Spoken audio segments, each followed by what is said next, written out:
Hi students, welcome to Akshaya NEET academy. Biology படிக்கிற எல்லா ஸ்டூடெண்ட்ஸ்க்குமே தெரியுங்க, 10 யூனிட் இருக்கு. 10மே நான் படிக்கணுமா சார் அப்படின்னு கேட்டீங்கன்னா இல்லைங்க. நீங்க ஒரு 320 டு 330 வரைக்கும் நீங்க ஸ்கோர் பண்ணணும்னு நினைக்கிறீங்கன்னா ஈஸியா நான் சொல்ற சாப்டரை வித் நான் சொல்ற யூனிட்ஸை சாப்டர் வைஸ் படிங்க.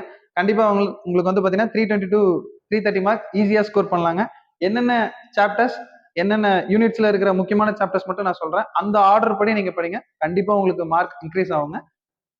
நம்ம என்னென்ன யூனிட்ஸ் நம்ம ஃபர்ஸ்ட் பார்க்கலாம். ஃபர்ஸ்ட் வந்து பாத்தீங்கன்னா 12th வந்து பாத்தீங்கன்னா ஜெனடிக்ஸ் அண்ட் எவல்யூஷன் இருக்கிற யூனிட்ஸ்ல இருந்து மட்டுமே வழக்கமா வந்து பாத்தீங்கன்னா 13ல இருந்து 15 கொஸ்டின் வந்துருங்க.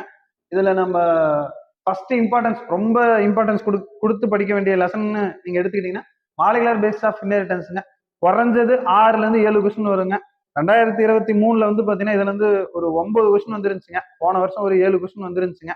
இந்த வருஷம் எப்படி பார்த்தாலும் 6ல இருந்து 8 கொஸ்டின் வருங்க. 6 கொஸ்டினே வந்தா கூட 24 மார்க் இந்த லெசன் வந்து உங்களுக்கு கன்ஃபார்மா வந்துருங்க. அடுத்து principles of inheritance and variation படிங்க. மினிமம் வந்து பாத்தீங்கன்னா 3ல இருந்து 5 கொஸ்டின் வருஷம் வருதுங்க.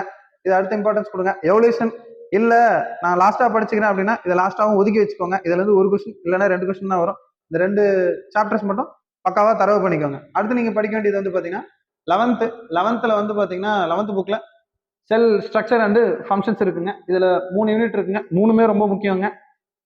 வழக்கமா வந்து பாத்தீங்கன்னா எப்பவுமே செல் டிவிஷன்ல தான் அதிகமான கொஸ்டினும் செல் தி யூனிட் ஆஃப் லைஃப்ல கொஞ்சம் கம்மியான கொஸ்டின் தான் வழக்கமா கேட்டுட்டு இருந்தாங்க. ஆனா இப்போ ஃபுல்லா சேஞ்ச் பண்ணி வந்து பாத்தீங்கன்னா செல் தி யூனிட் ஆஃப் லைஃப்ல போன வருஷம் அதிகமான கொஸ்டினும் செல் டிவிஷன்ல வந்து பாத்தீங்கன்னா கொஞ்சம் கம்மியான கொஸ்டினும் கொடுத்துருந்தாங்க. என்னோட இது வந்து பாத்தீங்கன்னா கெஸ் இதுல ரெண்டுத்துலயுமே வந்து பாத்தீங்கன்னா இந்த டைம் ஈக்குவலா தான் கொடுப்பாங்க நான் நினைக்கிறேன். ரெண்டுத்துல இருந்துமே வந்து பாத்தீங்கன்னா 3 கொஸ்டின் வருங்க. மினிமம் வந்து பாத்தீங்கன்னா 3 கொஸ்டின், மேக்ஸிமம் 5 கொஸ்டின் கூட வருங்க. பயோமாலிகல் இருக்கிறதுல கொஞ்சம் முக்கியமான லெசனுங்க. அதுவும் லாஸ்ட் எண்டிங்ல வந்து பாத்தீங்கன்னா என்சைம்ஸ் வர இடத்துலாம் கொஞ்சம் அதிக இம்பார்ட்டன்ஸ் கொடுத்து படிங்க. பயோமாலிகல்ஸ்ல மினிமம் வந்து 4ல இருந்து 8 கொஸ்டின் வரைக்கும் கூட வருங்க. சில நேரத்துல வந்து பாத்தீங்கன்னா ஹையஸ்டா இது வரைக்கும் வந்து 7 கொஸ்டின் கேட்டிருக்காங்க. மினிமமா இதுல இருந்து ஒரு 4 கொஸ்டின் கன்ஃபார்மா உங்களுக்கு வந்துருங்க.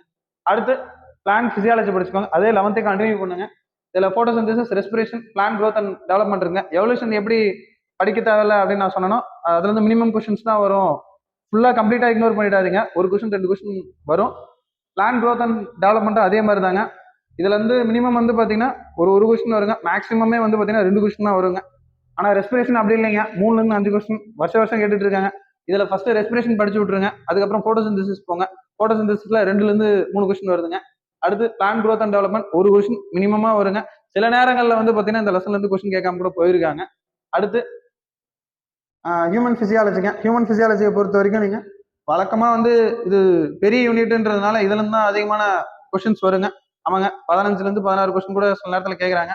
ஆனா மினிமம் வந்து பாத்தீங்கன்னா 12ல இருந்து 14 கொஸ்டின் கன்ஃபார்மா வந்துருங்க. அதை ஃபர்ஸ்ட் நீங்க ரொம்ப இம்பார்ட்டன்ஸ் கொடுத்து படிக்க வேண்டியது வந்து பாத்தீங்கன்னா உங்களோட கெமிக்கல் கோஆர்டினேஷன் அண்ட் இன்டகிரேஷன் வருங்க. இதுல ஹார்மோன்ஸ் மற்ற எல்லா இதுவுமே வருங்க. ஃபர்ஸ்ட் இதை இம்பார்ட்டன்ஸ் கொடுத்து படிங்க. அடுத்து எக்ஸ்கிரீஷன் ப்ராடக்ட்ஸ் அண்ட் எலிமினேஷன் இது படிங்க. ஏன்னா அடுத்தடுத்து வந்து பாத்தீங்கன்னா முக்கியத்துவங்கள் கொடுத்து நீங்க ஒரு ஆர்டரா படிக்கும்போது ஓகே இதுல இருந்து அதிகமான கொஸ்டின் வருது, இதில் நம்ம எலிமினேட் பண்ணிக்கலாம்னு சொல்லிட்டு உங்களுக்கே தெரிய ஆரம்பிச்சிருங்க. இது செகண்டா படிங்க. தேர்ட் வந்து பாத்தீங்கன்னா பாடி ஃப்ளூயிட்ஸ் அண்ட் சர்க்குலேஷன் படிங்க. இதுல ஒரு 3ல இருந்து 4 கொஸ்டின் வருங்க. இதுல ஒரு 3ல இருந்து 4 கொஸ்டின் வருங்க.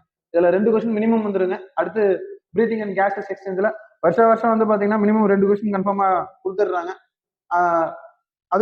அதுக்கப்புறம் வந்து பாத்தீங்கன்னா லோகோமோஷன் அண்ட் மூவ்மெண்ட்ஸ் படிங்க. ஒரு கொஸ்டின்ல இருந்து 2 கொஸ்டின் கன்ஃபார்மா வந்துருங்க. நியூரல் கண்ட்ரோல் அண்ட் கோஆர்டினேஷன்ல வந்து பாத்தீங்கன்னா ஒரு கொஸ்டின் உங்களுக்கு கன்ஃபார்மா 1ல இருந்து 2 கொஸ்டின் கன்ஃபார்மா வந்துருதுங்க. இந்த ஆர்டர் வைஸ் படிங்க, உங்களுக்கு ரொம்ப ஈஸியா இருக்குங்க. அண்ட் 12th வந்து பாத்தீங்கன்னா மீதி 3 சாப்டர் இருக்குன்னு சொன்னீங்க இல்லையா, அதுல வந்து ஈகாலஜிக்கு போயிடுங்க. அடுத்து ஈகாலஜியை பொறுத்த வரைக்கும் organisms and population, ecosystem and biodiversity and conservation மற்ற லெசன்கள் மாதிரி மற்ற யூனிட்ஸ் மாதிரி இல்லாம இந்த யூனிட்டை பொறுத்த வரைக்கும் 3மே ரொம்ப முக்கியங்க. 3த்துல இருந்து ஈக்குவலான கொஸ்டின் தாங்க வரும். 12 கொஸ்டின் வருது அப்படின்னா இதுல 4 இதுல 4 வருங்க. 10 கொஸ்டின் வருதுனாலே 3 பிரிச்சு கொடுத்துருவாங்க. எதையுமே நீங்க விட முடியாதுங்க. பயோடெக்னாலஜி பொறுத்த வரைக்கும் 2 யூனிட் தாங்க. ஒன்னு பிரின்சிபல், இன்னொன்னு அப்ளிகேஷனுங்க. ரொம்ப கவனம் கொடுத்து படிக்க வேண்டியது அப்படின்னா உங்களோட பிரின்சிபல்ல வந்து பாத்தீங்கன்னா கொஞ்சம் கவனம் கொடுத்து படிங்க. ஏன்னா அப்ளிகேஷனை பொறுத்த வரைக்கும் ஃபுல்லா தியரியா தான் இருக்கும். ஆனா பிரின்சிபலை பொறுத்த வரைக்கும் அப்படி இல்லைங்க. கான்செப்ட்ஸ் நிறைய புரிஞ்சுக்கணும்.